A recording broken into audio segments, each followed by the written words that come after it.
The government's relief operations are now in full swing following the magnitude 6.9 earthquake in Cebu. Let's now get the latest from Social Welfare Department Assistant Secretary Irene Dumlao. Good to have you with us, ASEC Irene. Magandang umaga po. Hi, Kathy. Good morning. Yes, Magandang umaga, Kathy. Yes. Ano po ang latest natin sa relief operations in Northern Cebu? Well, Ms. Kathy, we're currently working on the additional interventions for those who have been affected by the earthquake in Cebu. Kathy, this is part of the deep commitment of the President to ensure that no Filipino family goes hungry amid the disaster. In fact, DSWD Secretary Rex Gatchalian flew into Cebu yesterday afternoon after they visited Masbate. And he stayed last night in Cebu, and this morning he will be joining the President dun sa pag-ikot naman sa Bago City. So far, DSWD has released already more than 6,800 family food packs. And we have also distributed 2,000 ready-to-eat food boxes. Also, we have already dispatched our mobile kitchen to provide hot meals to those who have been affected. And we've also dispatched our water tanker and water treatment truck. Kasi po nandun si Secretary Rex Gatchalian kahapon, sabi niya, ang essential needs in the area are water and, of course, food. So he immediately instructed our regional director to make sure that all of these assets are deployed in Bago City. Likewise, we have also committed to shoulder the burial expenses of those families na namatay po yung kanilang mga family members as a result of this earthquake. So we will provide burial assistance, and we will use the guarantee letter as a modality. Also, we will provide financial assistance amounting to 10,000 pesos. But more than that, Kathy, we're also providing psychosocial mental health services or incident stress debriefing to those who have been affected to ensure that they are cautioned from the effects of this sudden crisis. And also, we are making interventions po na na-mention ninyo at sa relief and response operations. Ano po yung pinakamalaking challenge? Because we just spoke earlier, just moments ago, with mobile journalist Arles de Los Santos, at sabi nga niya, bitak-bitak yung kalsada, no? Medyo challenge na magpunta dyan sa Northern Cebu.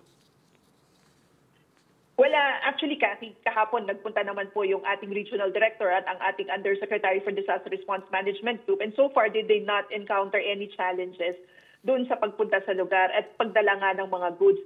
In fact, yung pong ating mga nakapreposition nga ng mga family food packs were immediately distributed. And we have our Visayas Disaster Resource Center dyan po sa Mandaue City. That's like 2 to 3 hours away from Bago City. And madali naman po nakarating yung mga trucks natin ferrying those goods. Again, so far there are no major challenges na na-encounter po natin. And we are very grateful to the Office of the Civil Defense because they support us in terms of logistics. Kaya nakakapag-atid din kami ng agad na tulong doon sa mga remote areas. Doon po sa coordination, ASEC, how are you now coordinating with the local government units and in consonance with the humanitarian organizations and international partners? Because may mga pangangailangan pong mga earth-moving trucks para po doon sa mga nangangailangang i-extract sa rubble. Yes. Actually, we have a strong coordination with our local chief executives, with the local government units. Yung pong ating regional director sa Region 7 ay kahapon pa po, the other day pa po, nakipag-usap na doon sa mga local officials so that we could assess the extent of the damage of the earthquake and determine the necessary assistance na pwede pong ipahatid nga ng DSWD as part of our ongoing disaster response operations. And gayon din po ang DSWD may ongoing partnership. May current partnership tayo with international development organizations like the World Food Program na tinutulungan po tayo sa pag-transport ng mga goods from our production hubs to areas affected. Kasi hindi lang naman po itong earthquake yung pong ina-assist natin na nag-a-assist tayo but also dun sa mga areas affected by the previous typhoons. So sila yung mga kasama natin, nagpo-provide nga po ng logistical support. And also, may mga nagpapahatid din po ng mga tulong, like nagvo-volunteer po sila sa ating mga production hubs. And we have the Kaagapay Donations Portal na kung saan dito pumapasok yung ibang donations naman po from other organizations. Meron po kayong latest sa mga number of fatalities and injured so far sa inyong nakalap on ground?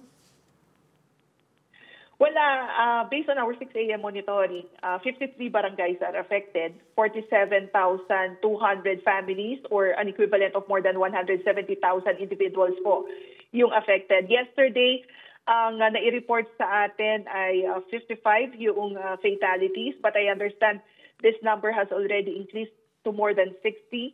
But that's subject to validation po ng ating pong mga kasamahan on the ground.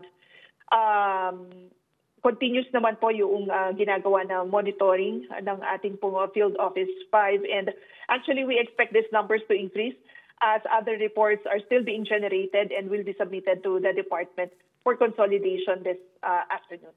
Okay, salamat po ng marami sa tulong na inahatid ng DSWD, our Social Welfare Department Assistant Secretary there, Irene Dumlao, with the latest.